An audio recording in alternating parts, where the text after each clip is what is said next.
কি ক'ব? চাওক, প্ৰথম কথাটো হৈছে আমি ছাত্ৰ মুক্তি সংগ্ৰাম সমিতি, কৃষক মুক্তি সংগ্ৰাম সমিতিয়ে যিসকল ইতিমধ্যে এই মানে কোন শব্দবিহীন এটা কথা বাৰু যিসকল প্ৰাণ হেৰুৱাইছে তেখেতলৈ আমি প্ৰথমে আত্মাৰ সদগতি কামনা কৰিছোঁ আৰু ঈশ্বৰৰ ওচৰত প্ৰাৰ্থনা জনাইছোঁ। আৰু দ্বিতীয় কথাটো হৈছে যিসকল ইতিমধ্যে চিকিৎসাধীন হৈ আছে তেখেতসকল অতি শীঘ্ৰে সুস্থ হৈ উঠক, তেখেতলৈ আৰোগ্য কামনা কৰিছোঁ। আৰু চাওক, আমি ছাত্ৰ মুক্তি সংগ্ৰাম সমিতি গোলাঘাট জিলায় বিভিন্ন সময়ত আমি দাবী কৰিছোঁ, অনুৰোধ জনাইছোঁ, তেখেতলৈ আমি ছাগেশ্যনবোৰ দিছোঁ।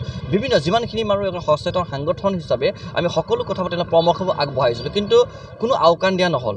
আৰু চাওক, আজি প্ৰায় 4টা বছৰ উকলি গ'ল, 4 লেন যুক্ত যি হাইপথ আজি মানে বনাব নোৱাৰিলে, যাৰ ফলত আজি এই ভয়াৱহ দুৰ্ঘটনা হৈছে, য'ত ইতিমধ্যে আমাৰ এই খবৰ পোৱা অনুসৰি 10টাকৈ মানুহৰ স্পট ডেথ হৈছে, সংখ্যা ইতিমধ্যে পৰ্যায়ক্ৰমে বৃদ্ধি হৈ গৈ আছে। গতিকে আমি ঘনে ঘনে যিসকল তাত অফিচাৰবোৰ তেওঁলোকক আমি যোগাযোগ কৰি আছোঁ। আৰু এটা কথা আমি বুজ ল'ব পাৰিছোঁ যে তাত যিসকল চিকিৎসাধীন হৈ আছে তেখেতসকলক কিন্তু অতি সংকটজনক অৱস্থা।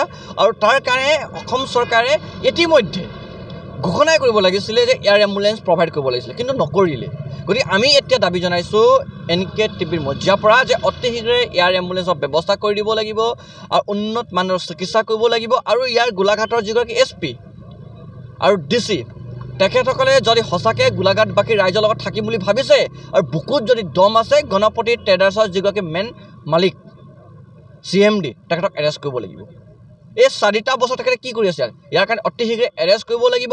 যিসকল আমলা বিষয়া অভিযন্তাসকল আছে তেখেতসকলক অতি শীঘ্ৰে আটক কৰি মেলি তেখেতসকলক ইয়াত ইনভেষ্টিগেশ্যন আওতালৈ আনিব লাগিব। আৰু এটা কথা আমি বাৰম্বাৰ কৈছোঁ, যিসকল ইতিমধ্যে মৃত্যুত হৈছে, যি 10ৰ পৰা অধিক সংখ্যক যিসকল আছে তেখেতসকলৰ ঘৰত মিনিমাম 50 লাখ টকাকৈ তেখেতসকলে সাহায্য আগবঢ়াব লাগিব। আৰু সদ্যহতে যিসকল চিকিৎসাধীন হৈ আছে এয়াৰ এম্বুলেঞ্চৰ ব্যৱস্থা গ্ৰহণ কৰি ভাৰতবৰ্ষৰ আটাইতকৈ উন্নত মানদণ্ডৰ চিকিৎসা কৰিবৰ কাৰণে আমি ছাত্ৰ মুক্তি আৰু কৃষক মুক্তিয়ে আমি দাবী উত্থাপন কৰিছোঁ। আৰু একে সময়তে গণপতি ট্ৰেডাৰ্ছক ব্লেকলিষ্ট কৰিবৰ কাৰণে DCয়ে কাগজ পত্ৰৰ কাম আৰম্ভ কৰিব লাগিব। আৰু হাতত হেণ্ডকাপ লগোৱা কাম ৰাজেন সিং ডাঙৰীয়াই গোলাঘাটবাসী ৰাইজক ন্যায় দিবৰ কাৰণে কৰিব লাগিব। এই কথা আমি দাবী উত্থাপন কৰিব বিচাৰিছোঁ। দেখা গৈছে যে দেৰগাঁও যিটো চাৰিআলি আছে তাত যথেষ্ট বিসংগতি আছে আৰু বহুকেইটা দুৰ্ঘটনা সংঘটিত হৈছে, বহুকেইজনৰ প্ৰাণহানি হৈছে, কি ক'ব?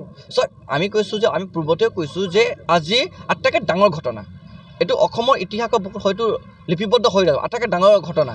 গতিকে ইয়াৰ আগত কোনোবা ড্ৰাইভাৰক মহতিয়াই লৈ গৈছে, কোনোবা কৰ্মচাৰীক মহতিয়াই লৈ গৈছে, কোনোবা যুৱকক মাৰিছে, বাইক চাইকেলে গৈ থকা মানুহক মানে গাড়ীয়ে মহতিয়াই লৈ গৈছে। গতিকে আগে পিছে এই যিসকলে আমলা বিষয়াসকলে তেখেতসকলে আওকাণ কৰা নাই, তেখেতে কোনো ধৰণৰ গুৰুত্ব সাকাৰে নল'লে।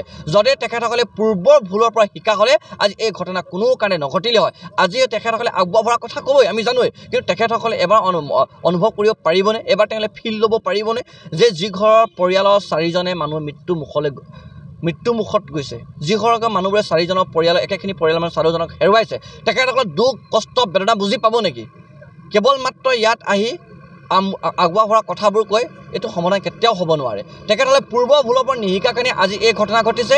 আৰু আমি বাৰম্বাৰ কৈছোঁ যে যদি ন্যায় দিবলগীয়া বিচাৰিছে, যদি ন্যায় দিম বুলি ভাবিছে, এই যি ঘৰৰ মানুহবোৰে একেখন পৰিয়ালৰ 4জনক হেৰুৱাইছে, সেই ঘৰৰ মানুহবোৰ যদি ৰাজেন সিং ডাঙৰীয়াই যদি ন্যায় দিম বুলি ভাবিছে, দেন ইমিডিয়েটলি এৰেষ্ট কৰি, তাই গুজৰাটত আছে নে দিল্লীত আছে নে মহাৰাষ্ট্ৰত আছে এয়া কোনো বিষয় নহয়, ইমিডিয়েটলি গোলাঘাট আৰক্ষীয়ে বুকুত দম দেখাই এৰেষ্ট কৰি কাৰাগাৰত পেলাই দিয়াৰ ব্যৱস্থা কৰিব লাগিব। আৰু DCয়ে কাগজ পত্ৰ ব্লেকলিষ্ট কৰিব লাগিব।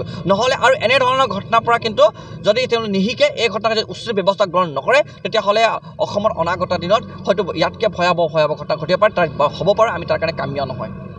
নিশ্চয়কৈ দেখা গৈছে বিভিন্ন দল সংগঠনে এতিয়া দাবী উত্থাপন কৰিছে যে যি 4 লেনৰ নিৰ্মাণৰ কাম হৈছে যথেষ্ট বিসংগতি সৃষ্টি হৈছে, বিসংগতিৰ বাবে এনেধৰণৰ এক ভয়াৱহ দুৰ্ঘটনা সংঘটিত হ'বলৈ পালে। আৰু আৰক্ষী প্ৰশাসনে অতি তৎপৰতাৰে সেইসকল যি বিষয়া কৰ্মচাৰী আছে সেই 4 লেন নিৰ্মাণ কৰা প্ৰতিষ্ঠানৰ সেইসকলক ধৰি আনি উপযুক্ত শাস্তি প্ৰদান কৰিবলৈ তেওঁলোকে অনুৰোধ জনাইছে।